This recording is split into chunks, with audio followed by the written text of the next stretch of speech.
सदगुरु महाराज की जय। प्रश्नोपनिषद सत्संग योग भाग एक। यह प्राण आत्मा से उत्पन्न होता है। जिस प्रकार मनुष्य शरीर में से यह छाया उत्पन्न होती है, उसी प्रकार इस आत्मा से प्राण व्याप्त समर्पित है तथा यह मनोकृत संकल्प आदि से इस शरीर में आ जाता है। यह उपर्युक्त प्राण आत्मा परम पुरुष अक्षर यानी सत्य से उत्पन्न होता है।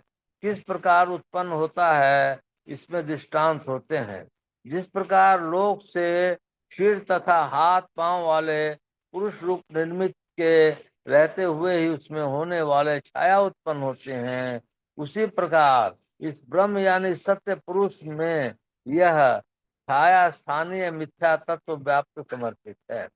देह में छाया के समान यह मन के कार्य में से यानी मन के संकल्प और इच्छादि से होने वाले कर्म से इस शरीर में आता है, जैसा कि आगे पुण्य से पुण्य लोक को ले जाते हैं। आदि श्रुति में कहेंगे, कर्म फल में आसक्त हुआ पुरुष अपने कर्म के सहित उसी को प्राप्त होता है। इस अन्य श्रुति से भी यही बात कही गई है। श्री सदगुरु महाराज की जय। गुरु महाराज की वाणी है, सूरत का जगना क्या है, विषय है। मेरी सूरत सुहागिनी जागरी, क्यों तू सोवत मोह नींद में, उठ के भजनिया में लागरी। चित से शब्द सुनो सर वंदे, उठत मधुर धुन रागरी। दो कर जोर शीश चरणन दे, भक्ति अचल वर मांगरी। कहे कबीर सुनो भई साधो, जगत पीठ दे भागरी। प्यारे भाइयों, आप लोगों ने संत कबीर साहब का वचन मेरी सूरत सुहागनी जागरी का पाठ सुना। सूरत का जगना क्या है? जब तक मनुष्य अज्ञानता की नींद में सोया है, विषयों में लवलीन रहता है, तब तक जगा हुआ नहीं है। अज्ञानता किसे कहते हैं? आत्मज्ञान विहीनता को अज्ञानता कहते हैं। विषय से मन को उल्टो, भजन में लगो, उठो बेखबर मत सो। भजन में लगना विषयों की ओर से फिरकर जगना है। हम लोग स्थूल विषयों में फंसे रहते हैं तथा इनमें सुख मानकर इन्हीं विषयों में लगे रहते हैं। इनसे यदि मुड़ जाएं तो स्थूल विषय से सूक्ष्म विषय की ओर जाएंगे, स्थूल विषय से सूक्ष्म विषय की ओर होकर फिर उससे आगे की ओर बढ़ना चाहिए। जब स्थूल विषय का कुछ भी चिंतन किए बिना रहता है, तब उस स्थूल विषय छूटता है। यह दृष्टि साधन से होता है। अपने को रूप रसादि से हटाकर किसी एक जगह पर रख सकें तो विषयों से छूट सकते हैं। स्थूल विषय से मुड़ जाने के लिए नहीं जाने तो जग नहीं सकते। यह जगना दृष्टि साधन से होगा। जिसकी दृष्टि बिना किसी शून्य आधार के स्थिर हो जाती है, जिसका प्राणवायु बिना किसी प्रयत्न के अचल हो जाता है और जिसका चित्त बिना किसी अवलंब के स्थिर हो जाता है, वह तार ब्रह्म प्रणव ब्रह्म में आंतरिक नाद का स्वरूप ही हो जाता है। इस प्रकार की क्रिया द्वारा स्थूल विषय से सूक्ष्म विषय में जाएंगे। इसका निशाना कहाँ होना चाहिए, यह भेदी भक्त ही जानते हैं। इसका खुलासा करना गुरु आज्ञा नहीं है। जिसको समझने की जरूरत हो, उनको बताने के नियुक्त किए हुए समय पर उनका खुलासा मिलता है। बाहर का दृश्य बिल्कुल छोड़ दिया, मन में जो चित्र उदय हुआ उसको भी छोड़ दिया।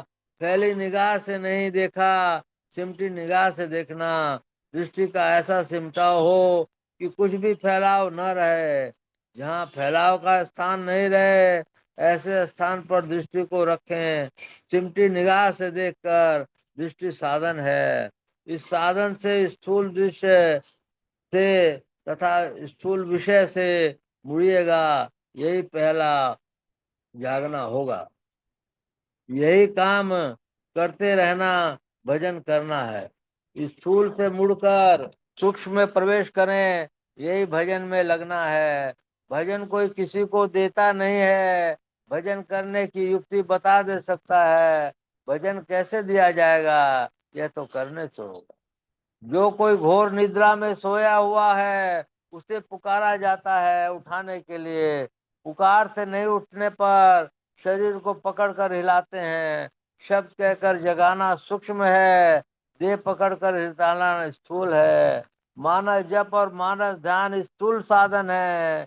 इन दोनों सीढ़ियों पर स्थिर होकर आप अपनी परीक्षा आप करें कि कितनी देर तक उन्हें एकाग्र मन से आप करते हैं। मैं तो कहूंगा कि जो 2 मिनट भी ऐसा जप करे कि जप है और आप हैं, तो मैं कहूंगा बहुत अच्छा करते हैं। जो मानस जप ठीक से करते हैं, उसके मानस ध्यान भी ठीक ठीक होते हैं। मानस ध्यान ऐसा होना चाहिए कि हू बहू देख लिया जाए।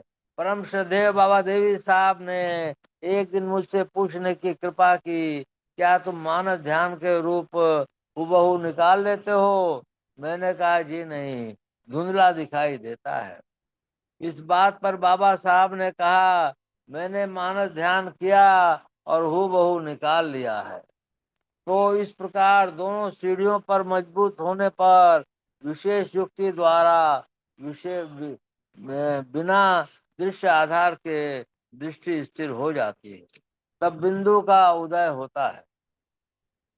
इसके दर्शन करने वाले इस स्थूल जगत के सांवले गौर आदि सब रूपों को भूल जाते हैं। यहाँ तक देह डुलाकर जगाना है, यहाँ तक देह डुलाकर जगाना है। अब आगे पुकारने की बात आती है, किंतु यहाँ विघ्न है। यहाँ आज्ञा चक्र से पुकार आती है और तब रिद्धि सिद्धि प्रेरणा करने लगती है। इसमें यदि बच जाएं तो क्या आवेगा? बीजाक्षरम परम बिंदु नाथ तस्य परिस्थितम स शब्द चाक्षरे क्षीणे निशब्दम परमम पदम। अर्थात बिंदु के बाद नाद आएगा। यथार्थता यहाँ नाद तो है ही है, किंतु पकड़ नहीं सकते। पुकार का शब्द यही है। ईश्वर पुकारता है, आदमी क्या पुकारेगा? है आ रही दूर से सदा तेरे बुलाने के लिए, आदि से जोर की आवाज तुमको बुलाने के लिए आ रही है। क्यों भटकता फिर रहा तू ए तलाशे यार में, रास्ता शहरग में है दिलवर पे जाने के लिए। अपने मित्र को खोज में क्यों भटक रहे हो? उसके पास जाने के लिए सुषुम्ना में रास्ता है। दृष्टि साधन से सुषुम्ना में जा सकते हो। उस शब्द को बाहर के कान से नहीं, भीतर के कान से, सूरत के कान से सुनते हैं। तीनों बंद लगाए देखी, सुनी धरी ध्वनि धारा, चलिए शब्द में खिंचत बजत थियो विविध प्रकारा। अरे हारे में ही संत घंट शहनाद आदि धानी धार थे। कुछ दिन अभ्यास करने पर शब्द खुल जाएगा। यह अनुपम शब्द परमात्मा के पास ले जाने के लिए होता है। यही पूरा जगना है। चित्त से शब्द सुनो सरवंदे, उठत मधुर धुन राग री। यह कहाँ प्राप्त होगा? इसलिए कहा, दो कर जोर शीर्ष चरणन दे, भक्ति अचलवर मांग रही। यहाँ चरण कहने से स्थूल मूर्ति आ जाती है, किंतु यहाँ गुरु चरणों को शीश पर लेने का किरणें चैतन्य वृत्तियों सूरत की धारों को जोड़कर एकत्र करके कल्याण करने वाले भजन किए बिना कोई भजन किए बिना नहीं पाता। कर मतलब किरण, किरण प्रकाश रूप होनी चाहिए। शरीर में चैतन्य रूपी व सूरत की होनी ज्ञानमय तथा प्रकाश। अतएव इसी आधार को किरण चाहिए। संसार की ओर पीठ देकर भाग जाओ, पीठ दिखाना कैसे होगा? कहीं भी जाओ संसार में रहना होगा। जब तक इंद्रियों के ज्ञान से ऊपर नहीं उठे तब तक संसार में रहना होगा। इंद्रियों के ज्ञान से ऊपर उठने पर जगत को पीठ देना होगा। जागृत स्वप्न तथा सुषुप्ति से परे सूर्य में चला जाए तो संसार की ओर पीठ हो जाएगी। सकल दृश्य निजे उधर मेली सोए निद्रा तजी होगी। जब तक सूरत का सिमटाव नहीं होगा जगत को पीठ देना नहीं होगा। सूरत को केंद्र में केंद्रित करने से जगत को पीठ देना होगा। वही वैरागी है, वही सन्यासी है। केवल घर छोड़ने से कोई वैरागी अथवा सन्यासी नहीं होगा और न जगत को पीठ देना हो सकता है। इसके लिए दृष्टि साधन करके नादानुसंधान करें तब भी वह पूर्ण रूप से जगत पीठ से भाग रही होगा। श्री सद्गुरु महाराज की जय। श्री सद्गुरु महाराज की जय। मंगल मूर्ति सतगुरु मिल में सर्वाधार। मंगल में मंगल करण बिनु बारंबार। धन्य धन्य सदगुरु सुखद महिमा कही न जाय। जो कछु कहूँ तुमरी कृपा मोते कछु न बसाय। पुनश्च सब धरती कागज करूं लेखन सब बन राय। सात समुद्र की मछी करूं गुरु गुण लिखा न जाए। बोलिए प्रेम से श्री सद्गुरु महाराज की जय। अव्यक्त रूप से विराजमान संत सद्गुरु महाराज के श्री चरणों में कोटि कोटि नमन। अव्यक्त रूप से विराजमान संत सद्गुरु महर्षि संत सेवी परमानंद जी महाराज के श्री चरणों में कोटि कोटि नमन। उपस्थित अत्यंत भाग्यशाली सदात्माओं आप सबको सहस्त्र सहस्त्र। राजा ने बहुत ही सुंदर बात कही। एक पेड़ था, थोड़ा मोड़ा कट जाता था, फिर कट जाता था और फिर देखे कि एकदम ही उजड़ गया। हम लोग के जीवन का हाल तो यही है। हम लोग के जीवन का किसी को भी कोई भी ऐसा नहीं बोल सकता है कि उसको मरना नहीं है। अगर हम लोग रामकृष्ण परमहंस जी की वाणी पे आते हैं तो मन और मुख की एकता सच्ची साधना है। जो मन में सोचें और वही बोलें और वही करें तो हमारे कर्म फल का बहुत हद तक सनाश हो जाएगा। हमारा कर्म फल यदि नाश हो गया तो हमारा कर्म का बीज खत्म हो गया तो हमको जो है पुनर्जन्म नहीं होगा। परंतु उसमें एक बाधा जरूर है। पहले के जो संचित कर्म हैं उनको भी खत्म करना पड़ेगा। उनको खत्म करने के लिए हम लोग जो है ध्यान योग का सहारा लेते हैं और सही ध्यान योग होता है तो वो कर्म भी खत्म हो जाते हैं। उसके लिए इन जो बातें हैं कह गई, इसके लिए सबसे पहला प्रभाव है कि जो मनुष्य जो भी काम करे पूर्ण सच्चाई से करे। पहले झूठ सपने में भी ना बोले, झूठ किसी बात के लिए भी ना बोले, बढ़ा के चढ़ा के ना बोले, घटा के बढ़ा के ना बोले। सत्य को सत्य के रूप में प्रेषित करे।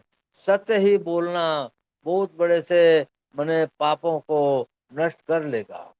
बहुत सारी चीजों को वो नष्ट कर लेगा। झूठ, चोरी, नशा, हिंसा, व्यभिचार जो हम लोग को गुरु महाराज का बताया हुआ ये है, उन चारों चीजों से ये झूठ का थैला इतना बड़ा है कि वो नष्ट कर देगा। हम लोग झूठ बोलते किस लिए हैं? बोलते हैं कि ये लाभ हो जाए, ये हानि हो जाए, ये फायदा हो जाए, इस तरह की बातें के लिए जो आवश्यक है ही नहीं है उसके लिए झूठ बोलते हैं।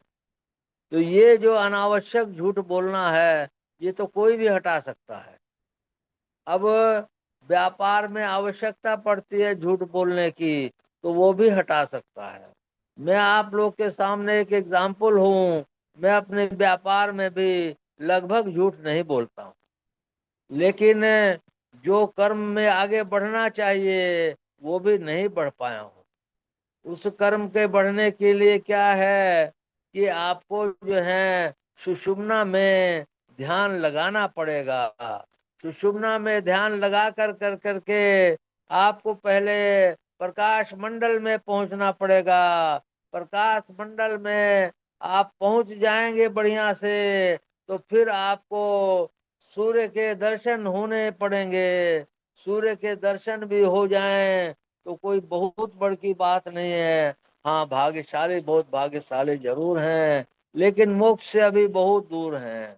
मोक्ष से अभी बहुत दूर हैं। मोक्ष एक दो जन्मों का काम नहीं है, कई जन्मों का काम है। इसलिए हम लोगों को पहले अपने आचरण को सुधारना चाहिए और ये याद रखना चाहिए कि मौत किसी भी समय आ सकती है। तो किसी संत ने कहा है, दो चीजें याद रखो, भगवत का भजन और मौत आ जाएगी। ये दो चीजें यदि जिसको याद रहेंगी तो वो कर्म करते हुए भी निष्काम कर्म योगी कहलाएगा और वो उच्च से उच्च श्रेणी को पहुंच जाएगा।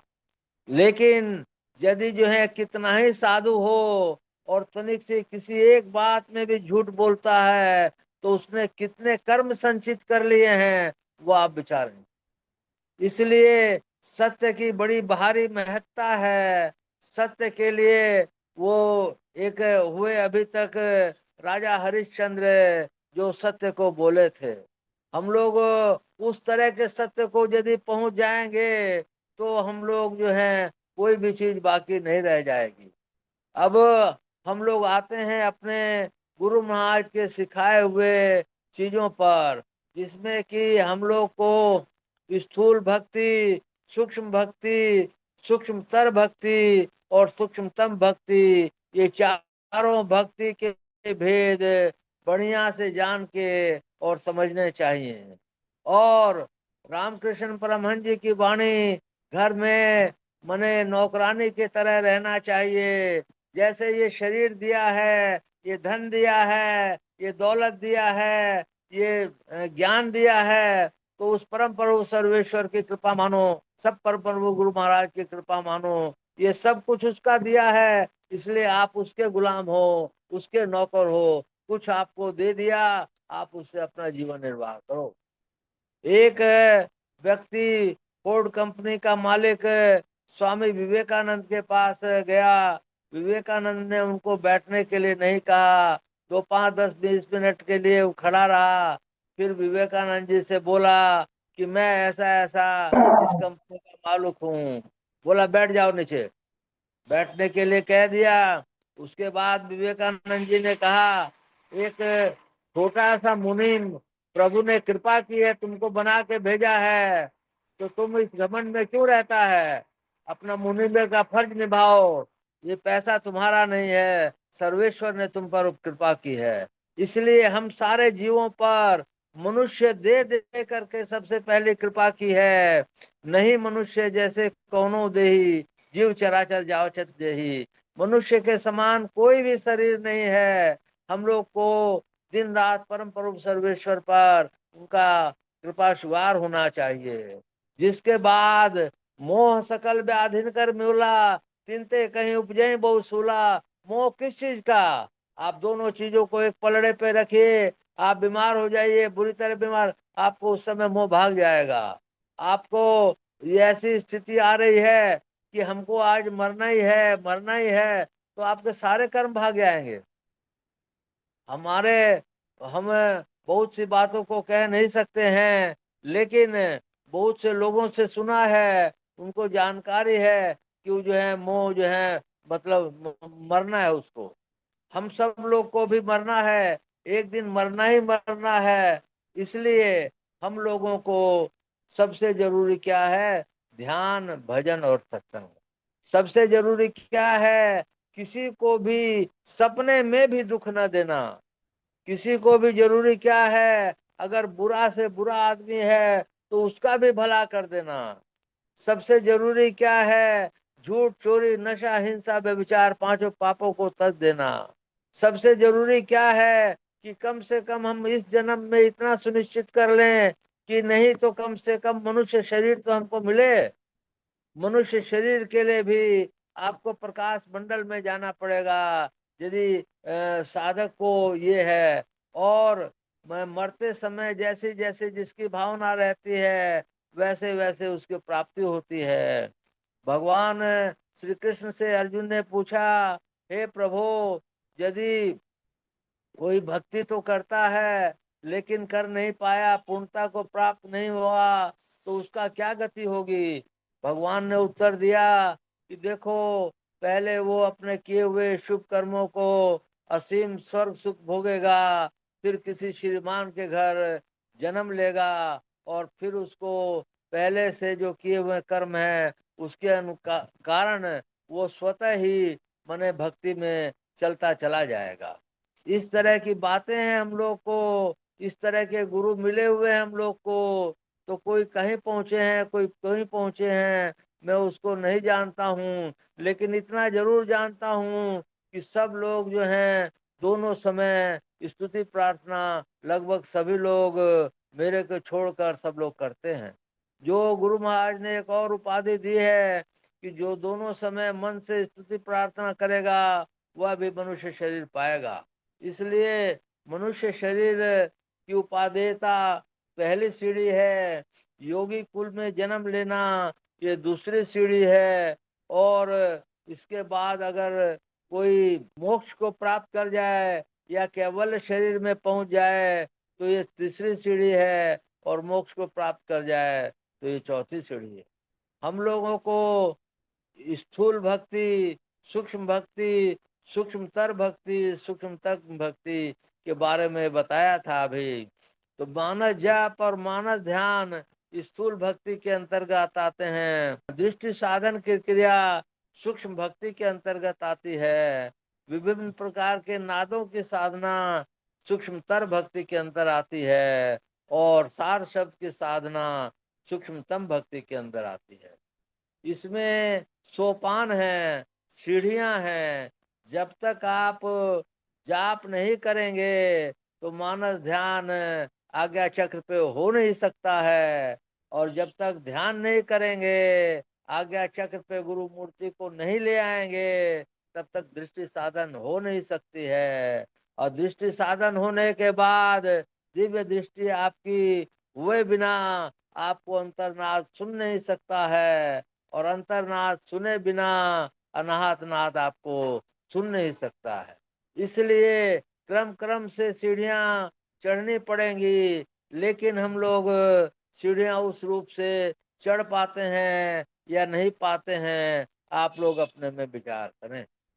हम लोगों को माने मीराबाई ने भी कहा है, गली तो चारों बंद हुई, इसी तरह संत मत में है ये चार सीढ़ियां हैं। इन चार सीढ़ियों को आपको लांघना ही पड़ेगा, और लांघने से ही हम लोगों को अपने को इतना जागृत जरूर कर लेना चाहिए कि मनुष्य जन्म से कोई समझौता नहीं हो सकता है।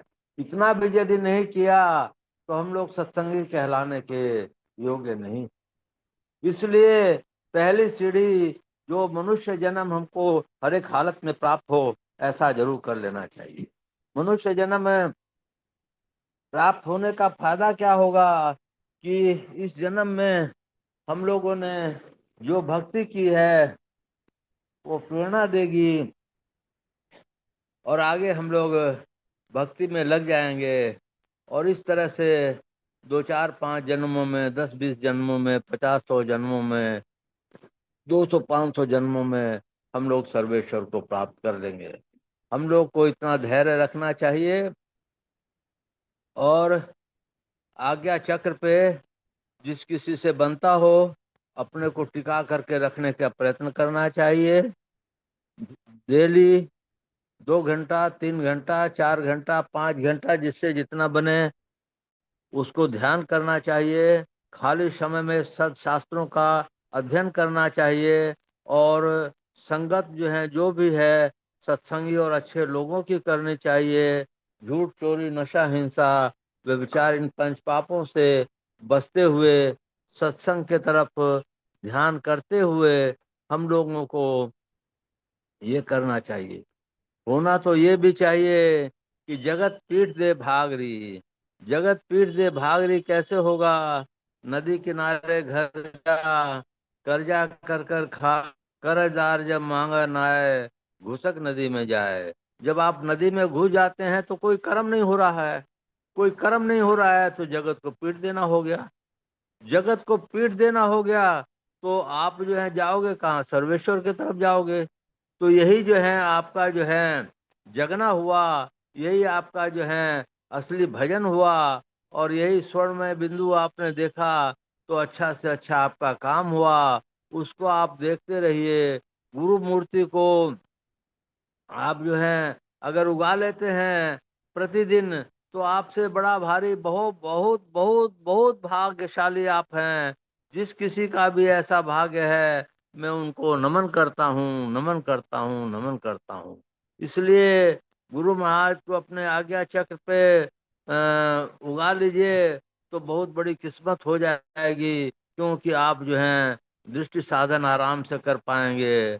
और दृष्टि साधन करने से फिर आज्ञा चक्र पे गुरु महाराज ने जैसे लिखा है कि शब्द आपको प्रकाश में शब्द मिल जाएगा तो आपको आगे बढ़ने का रास्ता खुल जाएगा। उसमें एक अड़चन जरूर है कि रिद्धि सिद्धि जो आएंगी उनसे बहुत बच करके रहना पड़ेगा। और आगे जो है दृष्टि साधन करने से दिव्य दृष्टि खुल जाएगी।